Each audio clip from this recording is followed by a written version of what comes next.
Okay, Vera, I'm going solo, so I'm going to count down and do a quick intro here, and I'll give you an email of what we're doing here as far as the order of things, as far as kind of editing. Three, two, one. Welcome to another edition of Tuck Talk. I'm Bob Ferranti. Ari Masudi is on assignment this weekend. You will see him Monday doing Florida State's Pro Day for Network Extra. That's all the Florida State football players competing. It's basically their combine since the NFL combine was canceled because of COVID. On Monday, Aria will be there doing the broadcast, just seeing how all those guys are doing as far as how they prepare for the NFL draft. But right now, we're going to focus college basketball because it's a great time of year. It's March Madness. We love it. Thanks to our wonderful sponsor, Alumni Hall, giving Osceola subscribers 20% off on any merchandise in store or online. We thank them very much. They've got all the great stuff, all your basketball jerseys, t-shirts, your baseball jerseys, your football t-shirts, your old school college vault stuff. Please check them out, alumnihall.com. Okay. Big Friday and Saturday. A lot of games on Friday. Florida State plays on Saturday against UNC Greensboro. The Spartans are 21-8. They feature the best player in the Southern Conference, Isaiah Miller. He's a star. He is their conference player of the year. He's the defensive player of the year in the conference. There are some real reasons to be high on a 13 seed like the Spartans, and it's because of a guy like Isaiah Miller. They also have a lot of depth. They play defense really well. Different schematic X and O standpoint than what Florida State does, but they like to pressure, mix in a little bit of man, mix in a little zone. It's Wes Miller is a coach from the Roy Williams tree, played at North Carolina, won a national title at North Carolina, respected young coach. He's still 38, and he looks like a young guy, but he's a coach on the rise. And you have to figure he's a Greensboro native. Loves it up there. He's been, in his hometown now coaching for 10 years. Eventually, that's a guy who could be a coach at a bigger school, ACC, SEC, who knows? Hey, if Roy Williams down the road retires, you will probably see the name Wes Miller of UNC Greensboro in the mix. I'm not saying Roy is stepping down in the next year or so, but down the road, Wes Miller is a guy to kind of keep your eye on. So this is a matchup we're looking forward to, 12:45 p.m. on Saturday. It's on True TV. It's your annual reminder that, yes, indeed, you have True TV. It's part of this broadcast network package with CBS, TNT, TBS. All these games are on TV. And again, a reminder that no more of that garbage regional coverage that you used to have back in the day where it was, whatever game CBS was showing in your local market. So you've got all the games all day long. And even if you're out with the family, you're doing stuff, you're barbecuing, you're at the beach, you've got the March Madness app, put it on your phone, put it on your tablet.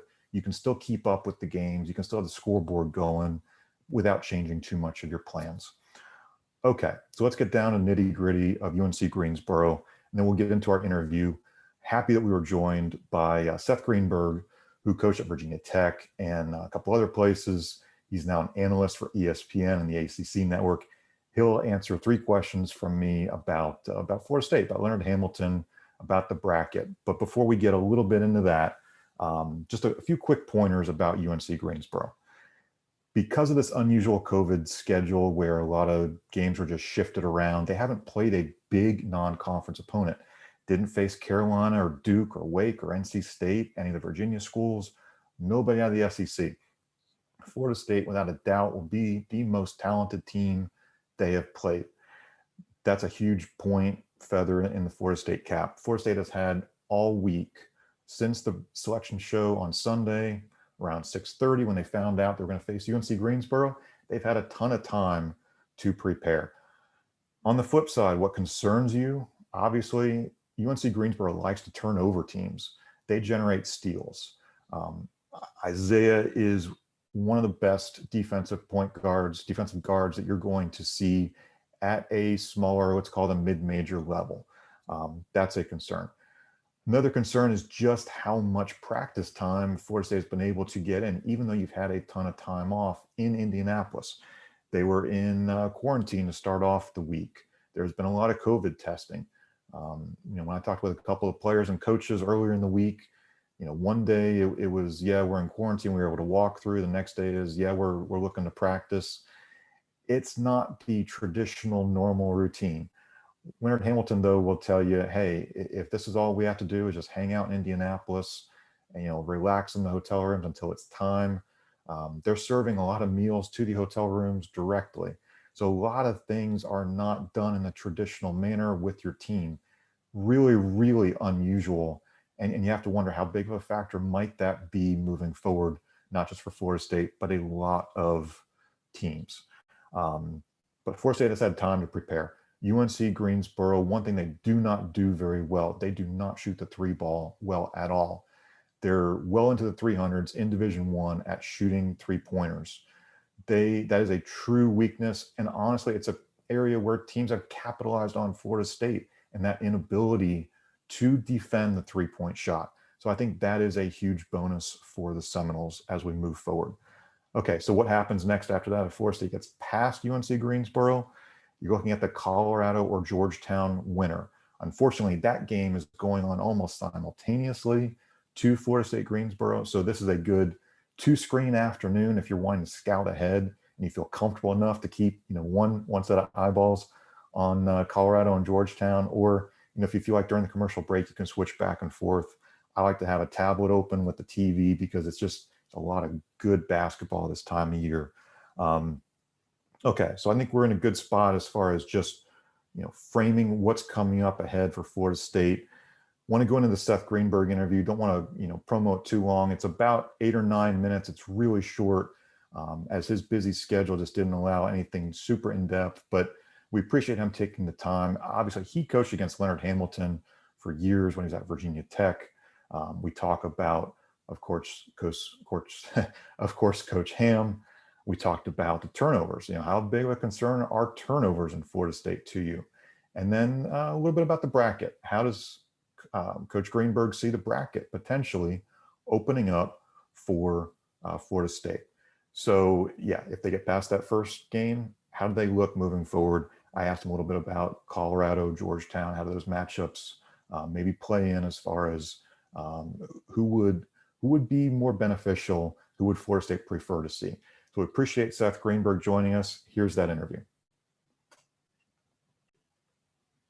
Okay, thanks to Coach Greenberg. Appreciate Alumni Hall, our sponsors yet again. Please check them out for all your Florida State stuff.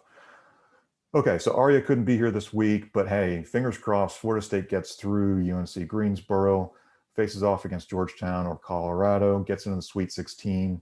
Just like we all draw it up on our brackets, Arya will join us next week as we kind of dive deeper into the Sweet 16 and what's coming up next. That's an interesting thing, though. We've talked a lot about our brackets, and you look at the bracket. Do you look at it from your heart, or do you look at it from, I want to get the most wins and the most points and I want to do as well as possible against my friends, and how I look at the bracket? I'm being totally honest. I'm recording this mid-afternoon Thursday before I go out to the FSU football practice. I have not done a bracket. I don't know how far I'm going to put Florida State in my bracket. It's a real question mark just based on how the Seminoles have looked. The turnovers have been honestly a result of good defense by a team like Georgia Tech, but also a lot of carelessness. I want to see that mental focus return for the Seminoles. I think they can beat just about any team outside of the Gonzagas, the Baylors, the really best of the best. If Florida State is just focused, makes some three-pointers, rebounds well, this team can make a run. I've enjoyed looking at various websites. Some of the ESPN guys have the Seminoles making a deep run. You look at various analysts, they feel the same way.